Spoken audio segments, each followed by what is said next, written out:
நேரம் 6 மணி. இலங்கை ஒலிபரப்பு கூட்டுத்தாபனம் செய்திகள். செய்தியாசிரியர் ஜெயரஞ்சன் யோகராஜ். வாசிப்பவர் அகமது எம் நசீர். முதலில் தலைப்புச் செய்திகள். ஜனாதிபதி ரணில் விக்ரமசிங்க இன்று இந்தியா பயணம்.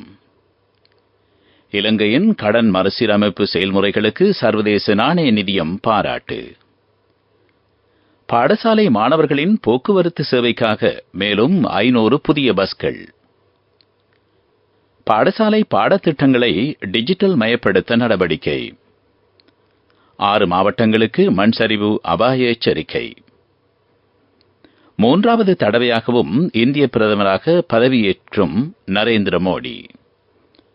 T20 உலகக்கிண்ண கிரிக்கெட் சுற்றுத் தொடரில் இந்தியா பாகிஸ்தான் அணிகள் இன்று மோதல். அவை தலைப்புச் செய்திகள். இனி விரிவான செய்திகள். நரேந்திர மோடி பிரதமராக பதவியேற்கும் நிகழ்வில் கலந்து கொள்வதற்காக ஜனாதிபதி ரணில் விக்ரமசிங்க இன்று இந்தியா செல்கிறார்.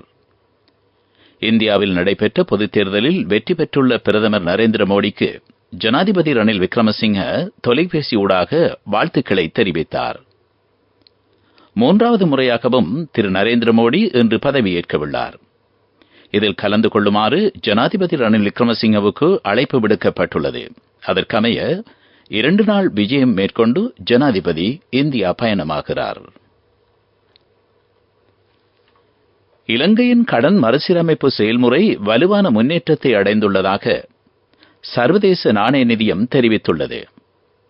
வெளிநாட்டு வர்த்தக கடன்கள் வழங்குநர்களுடன் இலங்கை விரைவில் உடன்பாடுகளை எட்டும் எனவும் சர்வதேச நாணய நிதியத்தின் தொடர்பாடல் திணைக்களத்தின் பணிப்பாளர் ஜோலி கோசெக் தெரிவித்துள்ளார்.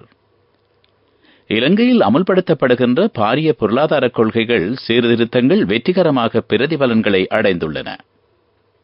விரைவான பொருளாதார வளர்ச்சி, நிதி அமைப்பின் ஸ்திரத்தன்மை போன்றவற்றின் மூலம் இந்த பிரதிபலன்களை அடைந்து வருவதாகவும் அவர் தெரிவித்துள்ளார். விசேட செய்தியாளர் மாநாட்டில் கலந்து கொண்டபோது அவர் இதனை குறிப்பிட்டார். சர்வதேச நாணய நிதியத்தின் செயற்குழு கூட்டம் எதிர்வரும் 12ஆம் தேதி நடைபெறவுள்ளது. அதன்போது 2வது பரிசீலனை தொடர்பான தீர்மானம் எடுக்கப்படவுள்ளது. நாடளாவிய ரீதியில் பாடசாலை மாணவர்களின் போக்குவரத்து வசதிகளை மேம்படுத்துமாறு அமைச்சர் கலாநிதி பந்துல குணவர்தன தேசிய போக்குவரத்து ஆணைக்குழுவிற்கு பணிப்புரை விடுத்துள்ளார். அதற்கமைய 500 புதிய பஸ்களை மாணவர்கள் சேவைக்காக ஈடுபடுத்துமாறும் அவர் வலியுறுத்தியுள்ளார்.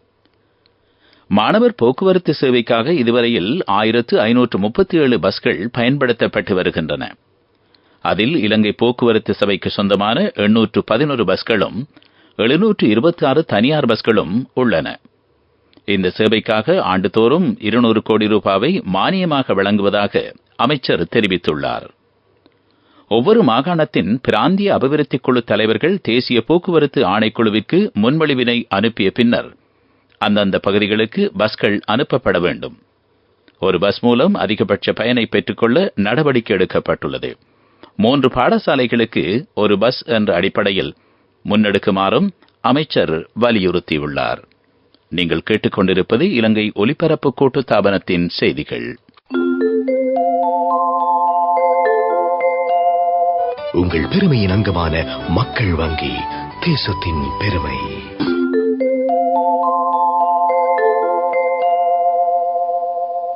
தொடர்ந்து செய்திகள். அடுத்த மாத இறுதியில் சகல பாடப்பிரிவுகளும் கொண்ட சகல பாடசாலைகளும் இணைக்கப்பட்டு தகவல் தொழில்நுட்ப வலயம் அமைக்கப்பட்டு டிஜிட்டல் மயப்படுத்தப்படும் என கல்வி அமைச்சர் கலாநிதி சுசில் பிரேம்சந்த் தெரிவித்துள்ளார். 1500 பாடசாலைகளில் இந்த நடவடிக்கை முன்னெடுக்கப்பட்டுள்ளதாக அமைச்சர் குறிப்பிட்டார். செயற்கை நுண்ணறிவு கற்பிக்கும் முன்னோடி திட்டம் அடுத்த ஆண்டு ஜனவரியில் இருந்து பாடசாலைகளில் அறிமுகப்படுத்தப்படும் என்று அமைச்சர் தெரிவித்துள்ளார். கொழும்பு நாலந்தா கல்லூரியில் அண்மையில் நடைபெற்ற நிகழ்வில் பங்கேற்று உரையாற்றும் போதே அமைச்சர் இதனை தெரிவித்துள்ளார். 2023ஆம் ஆண்டுக்கான கல்வி பொதுத்தராதர பத்திர சாதாரணதர பரீட்சையின் விடைத்தாள் மதிப்பீட்டு பணிகள் ஆரம்பிக்கப்பட்டுள்ளதாக பரீட்சைகள் ஆணையாளர் நாயகம் அமித் ஜெயசுந்தர குறிப்பிட்டுள்ளார். விடைத்தாள்களை மதிப்பீடு செய்யும் பணி நேற்று முன்தினம் ஆரம்பமாகவிருந்த போதிலும் நாட்டில் நிலவுகின்ற மோசமான வானிலை காரணமாக பிற்போடப்பட்டதாக பரீட்சைகள் ஆணையாளர் நாயகம் குறிப்பிட்டுள்ளார். நாட்டின் 6 மாவட்டங்களுக்கு மண் சரிவு அபாய எச்சரிக்கை தேசிய கட்டட ஆராய்ச்சி நிர்வாகத்தினால் விடுக்கப்பட்டுள்ளது. அதன்படி களுத்துறை, இரத்தினபுரி, காலி, கொழும்பு, கேகாலை, மாத்தறை ஆகிய மாவட்டங்களின் பல பிரதேச செயலக பிரிவுகளுக்கு இந்த மண் சரிவு அபாய எச்சரிக்கை விடுக்கப்பட்டுள்ளது. நேற்று மாலை 4 மணிக்கு வெளியிடப்பட்ட இந்த மண் சரிவு அபாய எச்சரிக்கை இன்று மாலை 4 மணி வரை அமுலில் இருக்கும் எனவும் அறிவிக்கப்பட்டுள்ளது. தொடர்வது பிரதான செய்திகள்.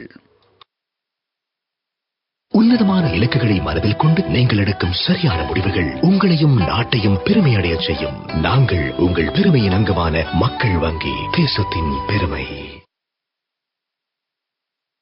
வெள்ளத்தினால் பிரதான செய்தி வழங்குவோர் ஒவ்வொரு வீட்டிலும் இருக்க வேண்டிய வீட்டு வைத்தியர் சித்தாலேப. வெள்ளத்தினால் பாதிக்கப்பட்ட வீடுகளை சுத்தம் செய்வதற்காக அரசாங்கத்தினால் 10,000 ரூபாய் கொடுப்பனவு வழங்கப்பட உள்ளது. குறித்த கொடுப்பனவை பெற்றுக் கொள்வதற்கு கிராம உத்தியோகத்தர்கள் சான்றிதழ் மற்றும் அது தொடர்பான பரிந்துரைகள் அவசியம் எனவும் அனர்த்த முகாமைத்துவ மத்திய நிலையத்தின் பணிப்பாளர் பிரதீப் கொடிப்பிலி தெரிவித்துள்ளார். அனர்த்தத்தினால் பகுதி அளவிலோ முழுமையாகவோ சேதமடைந்த வீடுகள் மற்றும் கட்டடங்களின் மதிப்பீட்டு அறிக்கைகளை பெற்றதன் பின்னர் மேலதிக நடவடிக்கைகள் துரிதப்படுத்தப்படும்.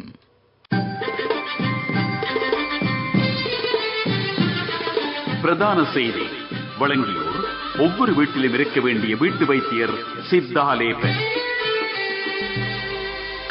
உங்கள் கவனத்திற்கு டெங்கு நுளம்பு பரவும் இடங்களை அளிப்பதற்காக ட்ரோன் மூலம் மருந்து தெளிக்கப்படும் என கொழும்பு பிராந்திய சுகாதார சேவைகள் பணிப்பாளர் டாக்டர் PK புத்திக மகேஷ் தெரிவித்துள்ளார். மேல்மாகாண டெங்கு கட்டுப்பாட்டுக் குழுவின் ஆலோசனைகளுக்கு அமைய இந்த நடவடிக்கை முன்னெடுக்கப்படவிருக்கின்றது. இதற்கு விமானப்படையினர்களின் ஒத்துழைப்பும் பெற்றுக் கொள்ளப்பட உள்ளது.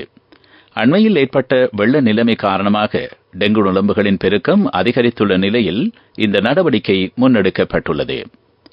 கொழும்பு மாவட்டத்தில் உள்ள 5 சுகாதார வைத்திய அதிகாரி பிரிவுகளும், கம்பஹா மாவட்டத்தில் உள்ள 6 சுகாதார வைத்திய அதிகாரி பிரிவுகளும், களுத்துறை மாவட்டத்தில் உள்ள 8 சுகாதார வைத்திய அதிகாரி பிரிவுகளும் வெள்ள நிலைமைகளினால் பாதிக்கப்பட்டுள்ளதாகவும் அவர் தெரிவித்துள்ளார். இது உங்கள் கவனத்திற்கு. உலகச் செய்திகள். இந்திய பிரதமராக 3வது முறையாகவும் நரேந்திர மோடி இன்று பதவியேற்க உள்ளார். டெல்லியில் உள்ள ஜனாதிபதி மாளிகையில் இன்று மாலை 7:15ற்கு பதவியேற்பு நிகழ்வுகள் இடம்பெறவுள்ளதாக இந்திய ஜனாதிபதி மாளிகை அறிவித்துள்ளது. அதனைத் தொடர்ந்து மத்திய அமைச்சர்களும் பதவியேற்க உள்ளார்கள். இந்த நிகழ்வில் பங்கேற்பதற்காக பல நாடுகளின் தலைவர்களுக்கு அழைப்பு விடுக்கப்பட்டுள்ளன. கடந்த 4ஆம் தேதி வெளியான தேர்தல் முடிவுகளின்படி பாரதிய ஜனதா கட்சி தலைமையிலான கட்சி வெற்றி பெற்றிருந்தது. அதற்கமைய பிரதமர் நரேந்திர மோடி 3வது முறையாகவும் பிரதமர் பதவியினை வகிப்பதற்கு கூட்டணி கட்சிகள் ஆதரவு தெரிவித்தன. அத்துடன் தேசிய ஜனநாயக கூட்டணியின் தலைவராகவும் நரேந்திர மோடி தெரிவு செய்யப்பட்டார். இந்தியாவின் முதலாவது பிரதமர் ஜவஹர்லால் நேருவுக்கு பின்னர் தொடர்ந்தும் 3வது முறையாக பிரதமர் பதவியேற்கின்ற பெருமை பிரதமர் நரேந்திர மோடி பெற்றுள்ளமை குறிப்பிடத்தக்கது. அபிவிருத்தி செய்திகள்.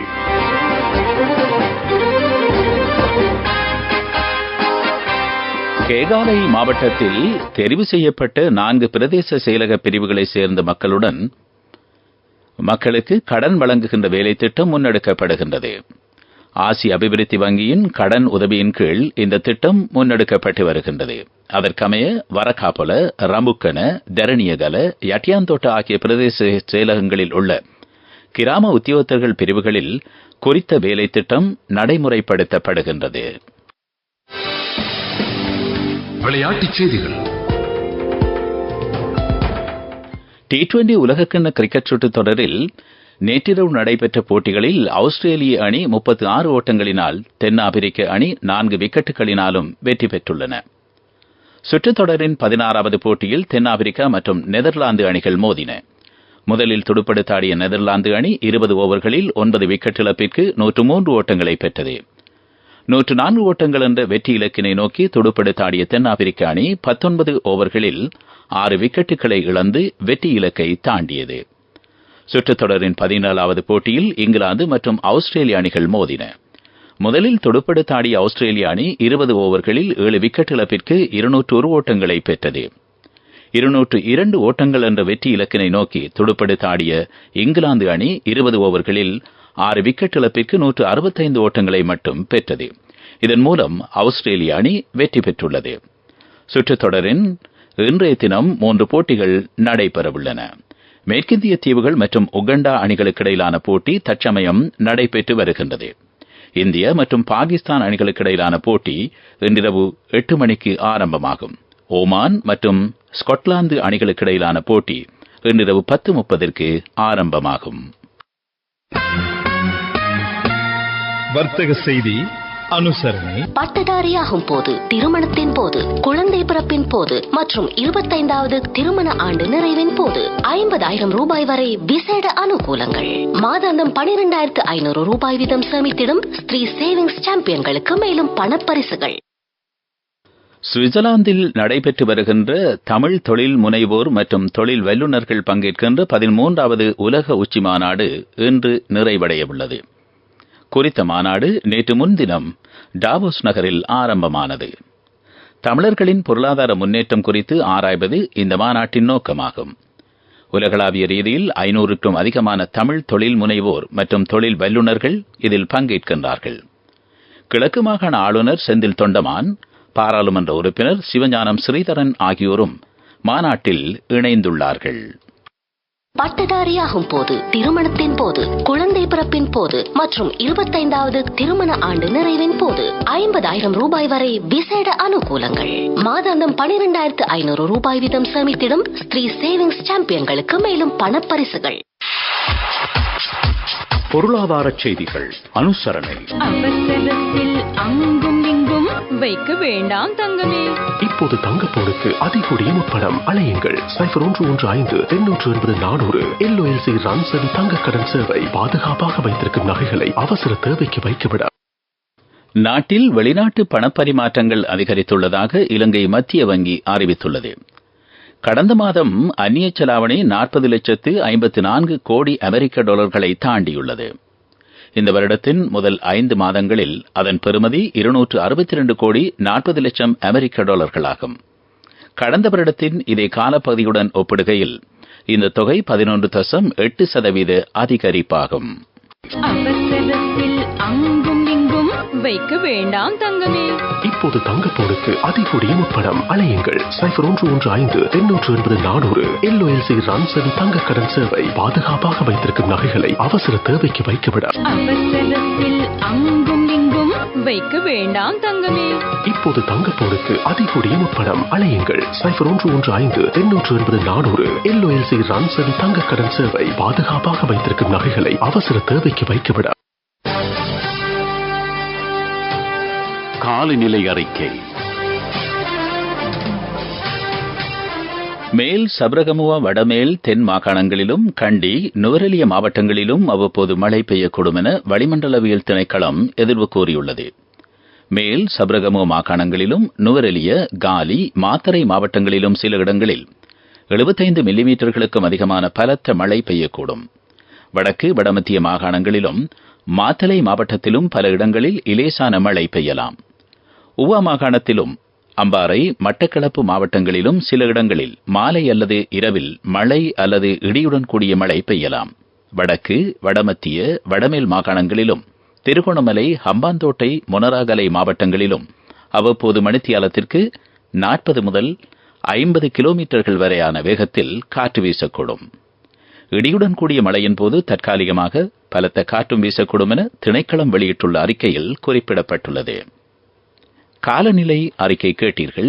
மீண்டும் தலைப்புச் செய்திகள். ஜனாதிபதி ரணில் விக்ரமசிங்க இன்று இந்தியா பயணம். இலங்கையின் கடன் மறுசீரமைப்பு செயல்பாடுகளுக்கு சர்வதேச நாணய நிதியம் பாராட்டு. பாடசாலை மாணவர்களின் போக்குவரத்து சேவைக்காக மேலும் 500 புதிய பஸ்கள். பாடசாலை பாடத்திட்டங்களை டிஜிட்டல் மயப்படுத்த நடவடிக்கை. 6 மாவட்டங்களுக்கு மண் சரிவு அபாய எச்சரிக்கை. மூன்றாவது தடவையாகவும் இந்திய பிரதமராக பதவியேற்கின்றார் நரேந்திர மோடி. T20 உலகக்கிண்ண கிரிக்கெட் சுற்றுத் தொடரில் இந்திய பாகிஸ்தான் அணிகள் இன்று மோதல். எமது அடுத்த பிரதான செய்தி அறிக்கை இன்று பிற்பகல் 12:45 ஒலிபரப்பாகும். இத்துடன் செய்திகள் நிறைவடைந்தன.